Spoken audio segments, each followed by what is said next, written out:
Your standard gym-based lying hamstring curl, it's a great movement, nothing wrong with it at all. It targets the hamstrings, but we also know that when it's compared to, say, a seated hamstring curl, it doesn't seem to produce as much hypertrophy.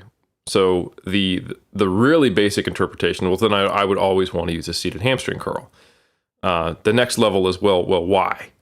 Oh, okay. Well, it's because you're in basically a sit and reach position with a seated hamstring curl. So the hamstrings are in an elongated position, so that you produce a little more tension because you're training them in a long muscle length. However, we also understand that tends to produce more muscle damage. So if all of a sudden your gym gets a seated hamstring curl and you're like, sweet, I'm going to switch and my gains are going to be better, period. Well, it's also going to produce this unaccustomed level of soreness and a decrement in performance.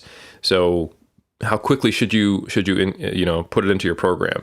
Should you lower the RPE? Should you do as many sets as you did for a lying hamstring curl? If you've got RDLs on Friday and you're doing these hamstring curls on Wednesday, will you still be able to perform RDLs just as well? Or maybe now you move RDLs to Monday and you do these hamstring curls on Wednesday, that type of thing.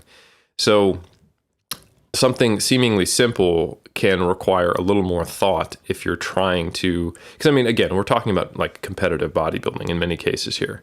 Yeah. So these are maybe not issues for a novice who's, say, training, 3 times a week with 6 to 8 sets, how you might start out taking things seriously. But if you are trying to get on stage, trying to, really squeeze out every last drop of your off season before you get on stage in 2 years, hoping to make a difference, then these are the types of T's you should cross and the I's you should dot, Another thing to consider is, well, when would I use an RDL versus a hamstring curl? An RDL definitely also puts you in that sit and reach position at the bottom, but it starts with the eccentric, and it is also training your glutes and your lumbar.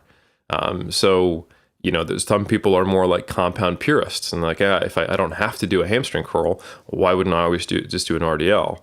And it's like, well, we need to understand now a little bit about the hamstring anatomy. So yes, the hamstrings are a hip extensor and a knee flexor, but not all 4 heads. So the short head of the biceps femoris is only a knee flexor. So if we're not doing any knee flexion exercises, and you're an actual competitive bodybuilder, are you going to have as proportionate hamstring development along the whole backside of your leg? No. So if I'm a competitive bodybuilder, I probably need to be doing hamstring curls, and I probably also want to be doing hip extension. But I have to think about how that hip extension, a hinge, is going to affect my squatting, because they're both training my glutes, they're both training my lumbar, they both are axially loading, putting a lot of joint stress through my body. And then where do I put that in the week? Okay, what's my target volume? If I want to get 12 sets of hamstring work, and I'm thinking about training the short head of my bicep femoris through knee flexion, and I need to train hip extension, and I also have a little bit of lingering joint stress when I do RDLs, but I also don't want to be sore from anything going into my next one, then where do I place them all? So that's a lot. Yeah, exactly. But that starts to give you the insight into thinking about, okay, so how do I place my exercises?